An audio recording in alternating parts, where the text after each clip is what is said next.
Good morning students.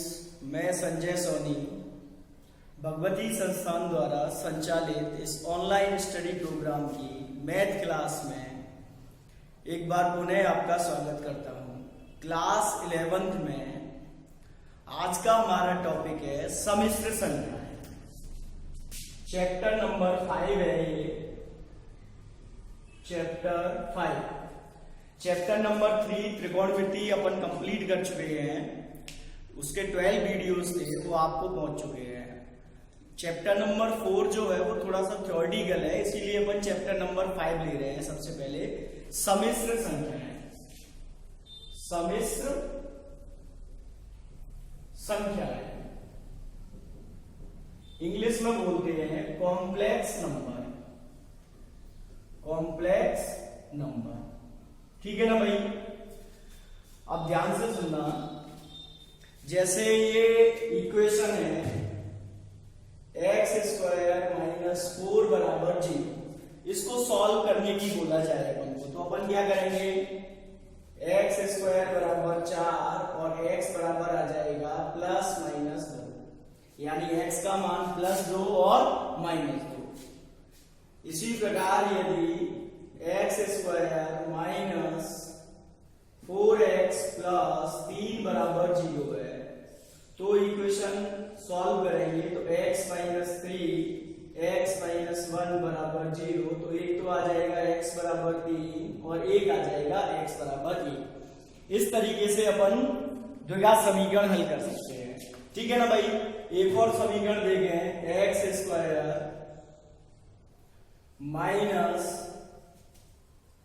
2x + 8 बराबर 0।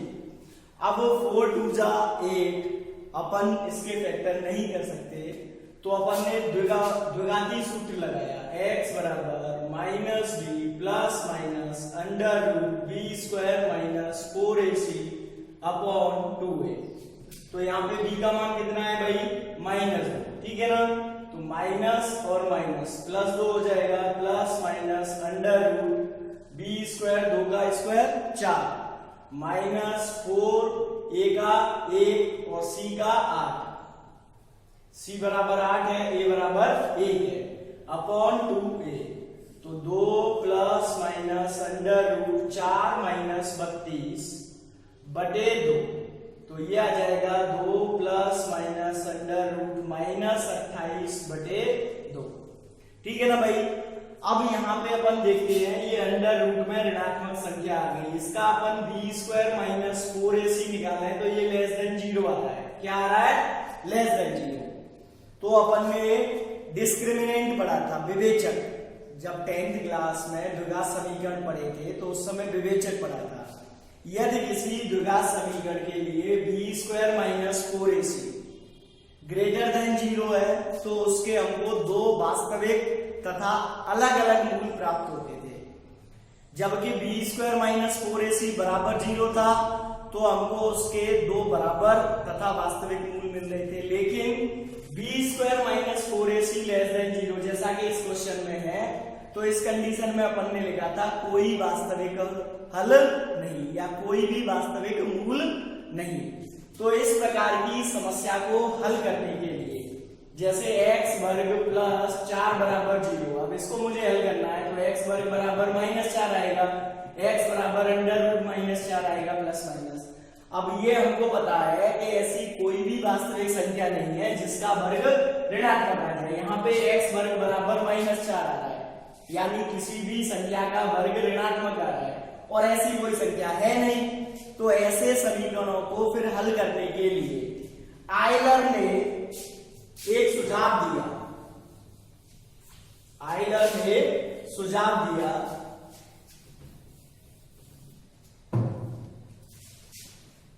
Euler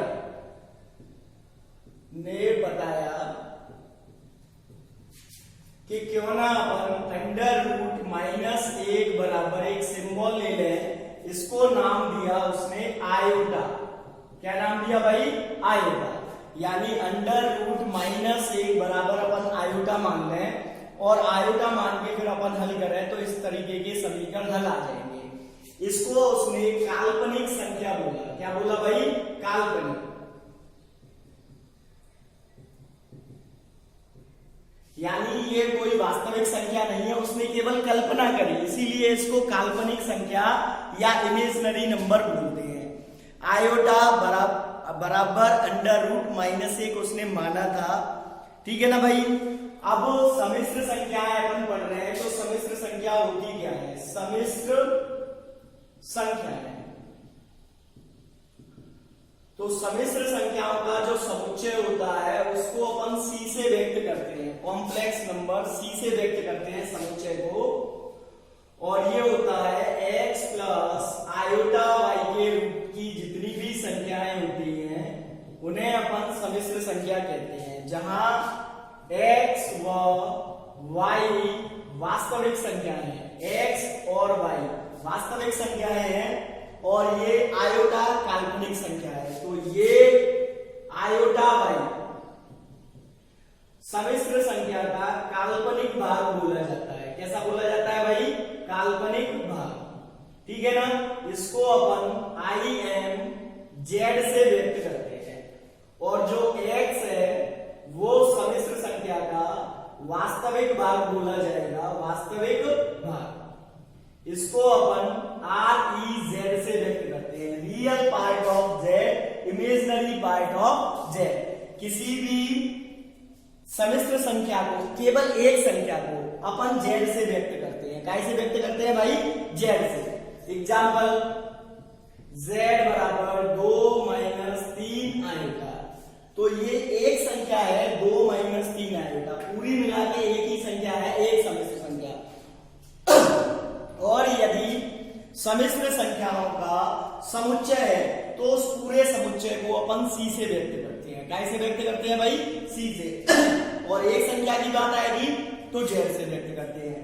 अब यहाँ पे REZ मतलब इस सम्मिश्र संख्या का वास्तविक भाग, तो बिना आयोटा वाला वास्तविक भाग होता है। और इसी प्रकार इमेजिनरी Z आयोटा वाली संख्या 3 आयोटा, ये काल्पनिक भाग बोला जाएगा और ये वास्तविक भाग। ठीक है ना भाई?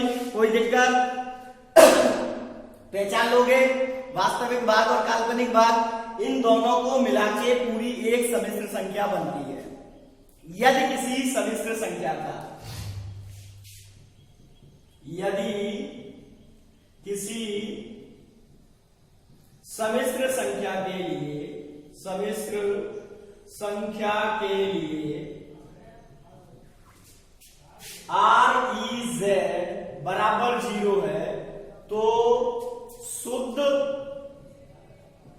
काल्पनिक कहलाती है, शुद्ध काल्पनिक कहलाती है। वो सम्मिश्र संख्या कैसी कहलाएगी भाई? कि ये विशुद्ध काल्पनिक है। और यदि किसी सम्मिश्र संख्या के लिए इमेजिनरी Z बराबर 0 है तो शुद्ध वास्तविक संख्या कहलाएगी, शुद्ध वास्तविक संख्या। इस तरीके से जो सम्मिश्र संख्याओं का समुच्चय होता है वो संख्याओं का सबसे बड़ा समुच्चय होता है। वास्तविक और काल्पनिक दोनों का मिश्रण सम्मिश्र संख्या बोला जाता है। अब आज अपन इस वीडियो लेक्चर में आयोटा की उच्च घातों के बारे में पढ़ेंगे। आयोटा की उच्च घातें देखें।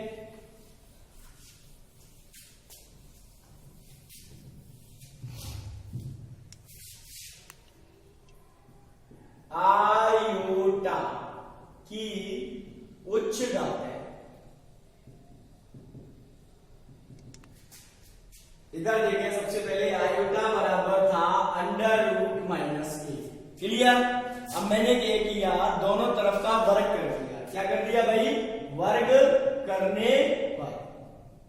तो आयोटा का वर्ग किया तो आयोटा वर्ग आ गया, और किसी भी अंडर रूट वाली संख्या का वर्ग करते हैं तो अंडर रूट हटता है केवल, माइनस का 1 आ जाएगा। आएगा ना भाई? किसी को कोई प्रॉब्लम नहीं ना? अब मैंने क्या किया? दोनों तरफ आयोटा से गुणा कर दिया। आयोटा से गुणा करने पर तो इधर तो हो गया आयोटा स्क्वायर इंटू आयोटा, और इधर हो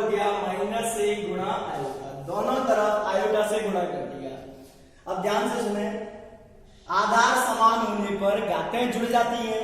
तो ये तो हो गया आयोटा की घात 3 और ये -1 से गुणा होके हो गया माइनस आयोटा। पहला आयोटा बराबर अंडर रूट -1, दूसरा आयोटा वर्ग बराबर -1 और तीसरा आयोटा की घात 3 बराबर माइनस आयोटा। ठीक है ना भाई, कोई दिक्कत? अब एक बार हम क्या करें, इसका वर्ग कर दें, क्योंकि आयोटा वर्ग बराबर -1। अब इसका मैंने क्या कर दिया, वर्ग कर दिया। तो देखिए क्या आएगा, आयोटा वर्ग का भी वर्ग और -1 का भी वर्ग। तो ये हो गया आयोटा की घात 4 और ये हो गया +1, क्योंकि -1 का वर्ग भी +1 और +1 का वर्ग भी +1। ये मेरा आ गया चौथा। अब इसकी सहायता से, इन चारों की सहायता से अपन आयोटा की उच्च घातें कोई मान निकालते हैं। जैसे सपोज करो, एग्जांपल आ गया, आयोटा की घात 317 का मान ज्ञात करो। ठीक है ना भाई, तो क्या विधि रहती है, सबसे पहले यदि आयोटा की घात 4 से छोटी हुई, जब तो अपन सीधा मान लिख देंगे आयोटा वर्ग -1, आयोटा क्यूब माइनस आयोटा और आयोटा की घात 4। यदि 4 से बड़ी है तो इस तरीके से आप भाग लगा लो, 317 में 4 का भाग लगा दिया। यदि आयोटा की घात 4 से बड़ी है तो हम सबसे पहले घात में 4 का भाग लगाते हैं। 4 सत्ते 28, कितना बचा भाई, 3, 37 हो गया, 4 नाम 36, कितना बचा, 1। तो आयोटा की घात 317 बराबर अपन लिखेंगे आयोटा की घात 4 और इसकी घात 79। जितने बार भाग गया उसको यहां लिख देना है, और इंटू आयोटा की घात, जितना शेषफल बचा है उसको यहां लिख देना। आयोटा की घात 1 का मतलब आयोटा। अब देखो, आयोटा की घात 4 का मान होता है 1, तो 1 की घात 79 गुणा आयोटा। 1 की घात चाहे कितनी भी हो, आंसर 1 आता है। 1 गुणा आयोटा बराबर आयोटा। तो इस तरीके से अपन देखते हैं, यदि आयोटा की घात 4 से बड़ी है तो केवल घात में भाग लगाने पर जो शेषफल आता है वही हमारा आयोटा की घात आंसर आता है। मान लो शेषफल 3 बचा तो आयोटा क्यूब आएगा, आयोटा क्यूब की जगह अपन माइनस आयोटा लिख देंगे। यदि शेषफल 1 आया तो आयोटा लिखेंगे, कैसे, शेषफल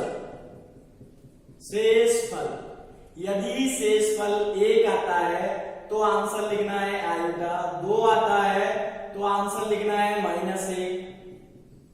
ठीक है ना, यदि शेषफल 3 आता है तो आंसर लिखना है -1। 4 से भाग लगा रहे हैं तो शेषफल 4 तो आने से रहा, समझ में आ गई ना बात। लेकिन यदि शेषफल 0 आता है तो आंसर लिखेंगे +1। जैसे पूरा भाग चला गया, आंसर शेषफल 0 आ गया तो आंसर कितना लिखेंगे, प्लस का है। इसकी सहायता से अपन आंसर लिखते हैं। शेषफल यदि 1 बचा तो आंसर आयोटा आएगा, 2 बचा -1 आएगा, 3 बचा माइनस आयोटा आएगा, 0 बचा 1 आएगा। ठीक है ना भाई, कोई दिक्कत? इसको आप नोट कर लोगे और इसकी सहायता से अपन क्वेश्चन हल करते हैं। अब देखें इस पे एग्जाम्पल।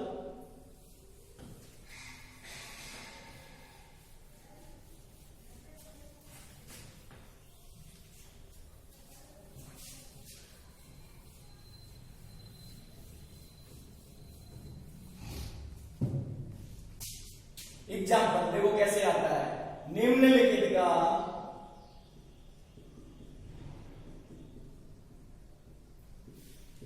मान ज्ञात करो। 2 एग्जाम्पल ले रहे हैं अपन, 1 प्लस आयोटा की घात 10 प्लस आयोटा की घात 20 प्लस आयोटा की घात 30 और प्लस आयोटा की घात 40।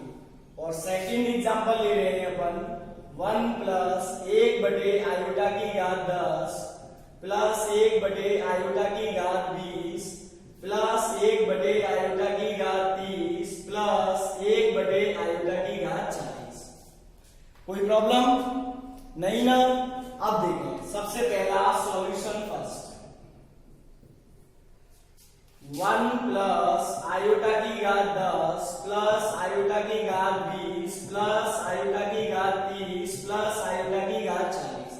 अब इन सब में घात 4 से बड़ी है तो अपन 4 का भाग लगाएंगे। इधर देखिए भाई, जैसे 10 में भाग लगाया तो 4 गुना 8 शेषफल बच गया 2। 20 में भाग लगाया 4 पंजा 20 शेषफल बच गया 0। 30 में भाग लगाया 4 सत्ते 28 शेषफल बच गया 2। और 40 में भाग लगाया 4 दाई के 40 शेषफल बच गया 0। मैंने बताया था कि शेषफल जो होता है वही मान आता है, ठीक है ना भाई। तो इसको अपन लिख सकते हैं a plus iota square plus iota की घात 0 प्लस आयोटा की घात 2 प्लस आयोटा की घात 0। शेषफल लिखा केवल अपन ने।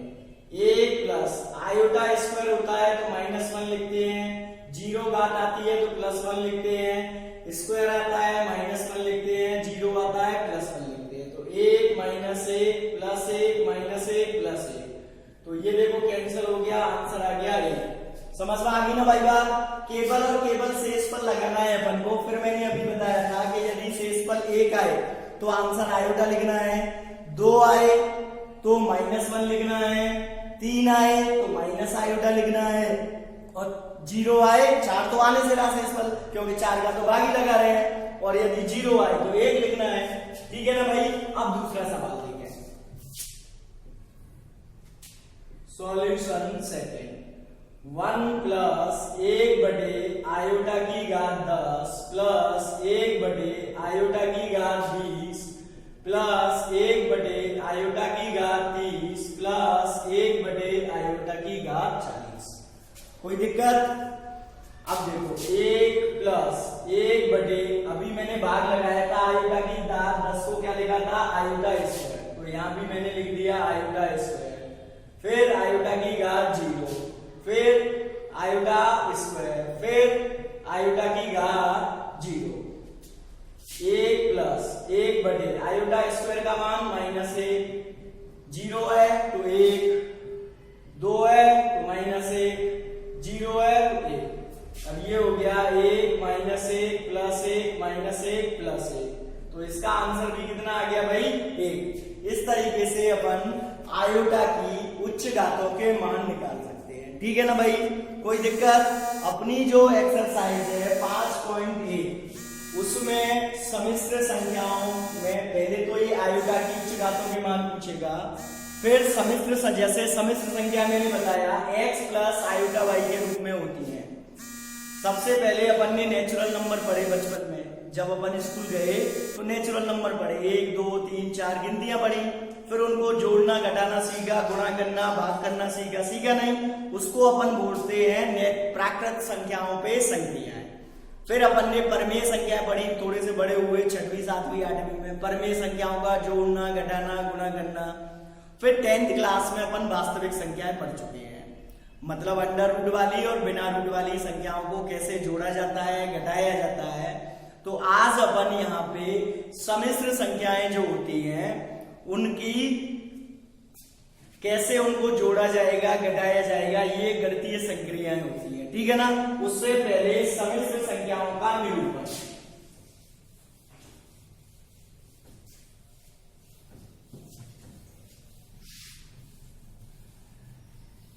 उससे पहले सम्मिश्र संख्याओं का निरूपण। सम्मिश्र संख्याओं का निरूपण। तो z बराबर x प्लस आयोटा y, ये सम्मिश्र संख्या का व्यापक रूप हो गया, स्टैंडर्ड फॉर्म हो गई, ठीक है ना भाई। एक सम्मिश्र संख्या को अपन z से व्यक्त करते हैं। वास्तविक संख्याएं जितनी भी थी उसको अपन एक संख्या रेखा पर प्रदर्शित करते थे। जैसे मुझे 2/3 करना था तो एक लाइन खींचता 0 और 1, अब इसके 3 पार्ट करता 1 2 और 3, और यहां लिख देता ये हो गया 2/3। इस तरीके से अपन ने वास्तविक संख्याओं का निरूपण किया था। इसको अपन बोलते थे वास्तविक संख्या रेखा, वास्तविक संख्या रेखा। लेकिन सम्मिश्र संख्याएं वास्तविक नहीं होती हैं, तो इनको एक रेखा पर व्यक्त नहीं कर सकते, एक प्लेन में व्यक्त करते हैं। उस प्लेन का नाम है आर्गेंड प्लेन। आर्गेंड तल, ठीक है ना। आर्गेंड तल क्या होता है, जैसे अपन के निर्देशांक होते थे एक्स और वाई, एक्स अक्ष और वाई अक्ष ऐसे लिखते थे ना अपन।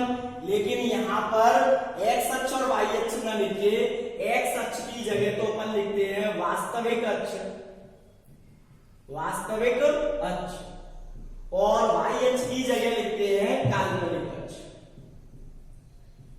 काल्पनिक अक्ष, ठीक है ना भाई। लेकिन व्यक्त उसी तरीके से करते हैं जैसे निर्देशांक। मान लो ये एग्जाम्पल ले लिया, 2 + 3 आयोटा है, 2 + 3 आयोटा, तो अपन कैसे व्यक्त करेंगे, 1 2 और 1 2 3, तो यहां पे आ जाएगा, ये हो जाएगा हमारा 2 + 3 आयोटा, ठीक है ना भाई। कोई दिक्कत, यानी सम्मिश्र संख्या को एक तल में व्यक्त करते हैं, उसको अपन आर्गेंड तल बोलते हैं। क्या बोलते हैं भाई, आर्गेंड तल, जहां पर एक्स अक्ष की जगह वास्तविक अक्ष बोली जाती है और वाई अक्ष की जगह काल्पनिक अक्ष होती है। यदि दोनों संख्याएं एक्स और वाई धनात्मक है तो प्रथम चतुर्थांश में आएगा, एक्स और वाई दोनों ऋणात्मक है तो तीसरे चतुर्थांश में आएगा, और यदि एक्स ऋणात्मक वाई धनात्मक तो दूसरे में, और एक्स धनात्मक वाई ऋणात्मक तो चौथे चतुर्थांश में। जैसे एक्स और वाई निर्देशांकों को अपन प्रदर्शित करते थे, उसी तरीके से इसको प्रदर्शित करते हैं, ठीक है ना भाई। अब ध्यान से सुनना, ये हमारा मूल बिंदु हो गया, तो यहां से इसकी दूरी, अब इसको मैं जनरल बोल देता हूं x, y, ठीक है ना भाई, कोई दिक्कत। तो यहां ये पॉइंट हो गया A, तो OA की जो लंबाई है, OA की लंबाई कैसे निकालेंगे, यहां से अपन ने लंब डाल दिया, ये दूरी x और ये दूरी y, तो ये कितनी हो जाएगी, √x² + y, ठीक है ना भाई। लंब डाला तो लंब के सामने का पाइथागोरस प्रमेय लगाई, आधार का वर्ग प्लस लंब का वर्ग, तो √x² + y²। इसको अपन, इस OA की लंबाई को अपन सम्मिश्र संख्या का मापांक बोलते हैं। क्या बोलते हैं भाई, मापांक बोलते हैं। तो z और मापांक को ऐसे व्यक्त करते हैं, z का मोड बराबर होगा √x² + y²। इस फॉर्मूले की सहायता से अपन क्या ज्ञात करते हैं, किसी भी सम्मिश्र संख्या का मापांक। कोई दिक्कत, अब पुनः देखें,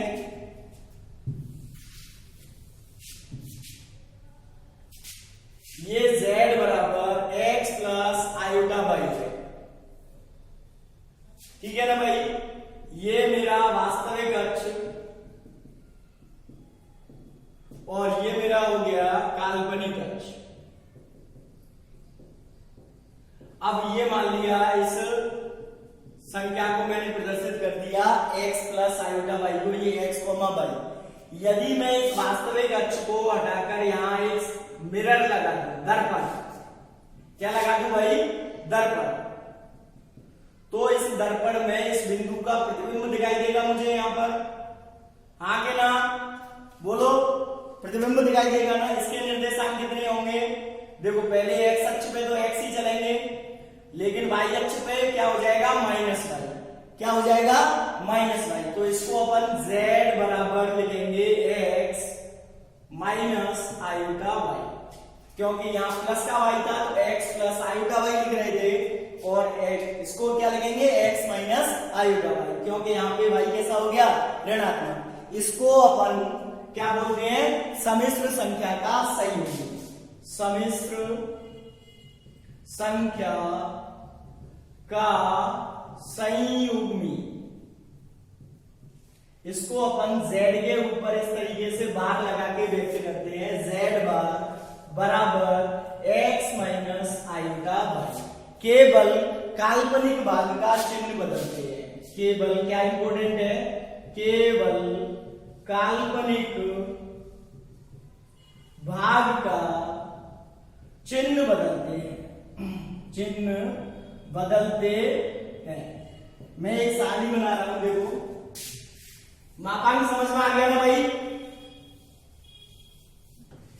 यदि z बराबर x प्लस आयोटा y है तो z बार, ये तो हो गई सम्मिश्र संख्या, सम्मिश्र संख्या, और इसको बोलेंगे संयुग्मी संख्या, संयुग्मी संख्या। ठीक है ना भाई, इसकी संयुग्मी होगी x माइनस आयोटा y। यदि x माइनस आयोटा y है तो संयुग्मी हो जाएगी x प्लस आयोटा y। यदि सम्मिश्र संख्या minus x plus iota y है तो संयुग्मी हो जाएगी minus x minus iota y। यदि सम्मिश्र संख्या minus x minus iota y है तो संयुग्मी हो जाएगी minus x plus iota y। ठीक है ना भाई, कोई दिक्कत? केवल और केवल काल्पनिक भाग का चिन्ह बदलते हैं, केवल काल्पनिक भाग का चिन्ह बदलते हैं। अब देखिए x माइनस आयोटा y यहां पे होगी तो इसका प्रतिबिंब इधर आएगा तो x प्लस आयोटा y हो गई। अब minus x plus iota y इधर होगी तो इसका प्रतिबिंब कहां आएगा, यहाँ, तो यहाँ पे देखो ये माइनस x y, तो इसका प्रतिबिंब कहां आएगा, माइनस x माइनस y, तो minus x minus iota y, और माइनस x माइनस y का प्रतिबिंब माइनस x प्लस y। ठीक है ना भाई, तो संयुग्मी का मतलब होता है वास्तविक अक्ष की जगह दर्पण रखने पर सम्मिश्र संख्या का जो दर्पण में प्रतिबिंब बनता है उसको अपन सम्मिश्र संख्या की संयुग्मी संख्या कहते हैं। ठीक है ना भाई। अब हमारी 5.1 एक्सरसाइज में किस टाइप के क्वेश्चन है, एक तो आयोटा की उच्च घातों के बारे में मैंने बता दिया, अब दूसरा है मापांक और संयुग्मी। तो ध्यान से देखिए एग्जाम्पल, 2 प्लस 3 आयोटा का मापांक व संयुग्मी ज्ञात करो। तो z बराबर 2 प्लस 3 आयोटा है तो मापांक को अपन z बार बोलते हैं और ये होता है अंडर रूट x का वर्ग प्लस y का वर्ग। तो ये हो गया 4 प्लस 9 बराबर अंडर रूट 13। ठीक है ना भाई। सम्मिश्र संख्या चाहे प्लस की हो माइनस की हो लेकिन मापांक हमेशा कैसा आता है, धनात्मक। कारण मापांक मैंने क्या बताया था, मूल बिंदु से उस सम्मिश्र संख्या की दूरी को, और दूरी सदैव कैसी होती है, धनात्मक। अब संयुग्मी के लिए z बार बराबर क्या लिखेंगे, 2 माइनस 3 आयोटा।